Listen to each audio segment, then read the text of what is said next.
আজ বুধবার 25শে অগ্রহায়ণ 2024 সালের 11ই ডিসেম্বর। মিথুন রাশি, মিথুন লগ্ন, জেমিনি সাইনের জাতক জাতিকাদের দিনটি কিন্তু একটু সাবধানতা অবলম্বন করেই অতিবাহিত করতে হবে।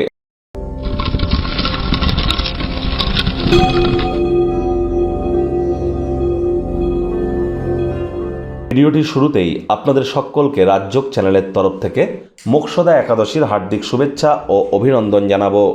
আপনারা অবশ্যই মোক্ষ প্রাপ্তির জন্য আজ ভগবান হরিবিষ্ণুর নাম জপ ধ্যান আরাধনা অবশ্যই করুন। বলুন ওম নমো ভগবতে বাসুদেবায় নমঃ। পারলে একাদশীর এই মহান ব্রত পালন করুন, ব্রতকথা শ্রবণ করুন বা বিষ্ণু সহস্র নাম জপ করুন, রাত্রি জাগরণ করে অত্যন্ত উপকৃত হবেন। যারা ভগবান শ্রীকৃষ্ণের ভক্ত আছেন তারা বলুন হে কৃষ্ণ করুণা সিন্ধু দীনবন্ধু জগতপতে গোপেশ গোপিকাকান্ত রাধাকান্ত নমস্তুতে। ভাগ্যমিটার আজ আপনাদের বলছে 4 আউট অফ 10 ভাগ্য আপনাদের অনুকূলেই থাকবে।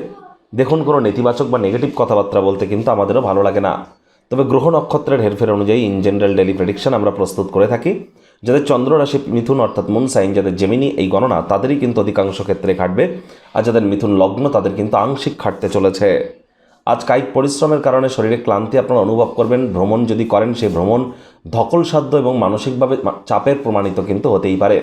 অর্থগত ব্যাপারে ব্যয়বহুল একটি দিন, খরচ বাড়বে। আজ অপ্রত্যাশিত রসিদগুলি আর্থিক বোঝাকে বৃদ্ধি করবে। নতুন উদ্যোগ পরিকল্পনার পাশাপাশি নতুন নির্মাণ কার্যকে আজ পিছিয়ে দিন। চাকরিজীবী যারা আছেন তাদের অফিসের পরিবেশ কিন্তু এক প্রকার বেশ। বস কলিগদের সাথে ভাব ভালোবাসা বাড়বে, কর্মে গতি অনুভব করবেন। নিজের মেধা দক্ষতা ট্যালেন্টের দৌলতে প্রশংসার পাত্রপাত্রীও আপনারা হতেই পারেন, তবে অফিসে কম কথা বলে কাজ বেশি কিন্তু করতেই হবে। আবার পুরনো দিনে কোনো কর্মের কারণে আপনারা সম্মানিতও কিন্তু হতে পারেন। রাজনীতিবিদদের জনসংযোগ বৃদ্ধি করবার দিন। শিক্ষার্থী বিদ্যার্থীদের পড়াশোনায় মনোযোগ আরও বৃদ্ধি করতে হবে উচ্চশিক্ষার জন্য। যারা বিদেশ যাত্রার কথা ভাবছিলেন ভাগ্যদেবী আজ আপনাদের পক্ষে নেই। সন্তান সন্ততি থেকে থাকলে তাদের দিকে কঠোর সজাগ দৃষ্টি বজায় রাখুন।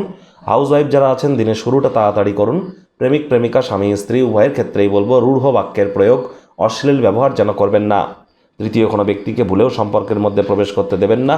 সম্পর্কের দুর্বলতা কিন্তু বেড়ে যেতে পারে। শত্রুপক্ষ বিরোধী পক্ষ একটু হলেও শক্তিশালী থাকছে।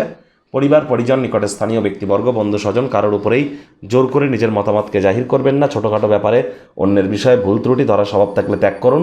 শত্রুপক্ষ বিরোধী পক্ষ আবারও বলছি খুব একটি শক্তিশালী কিন্তু থাকছে না।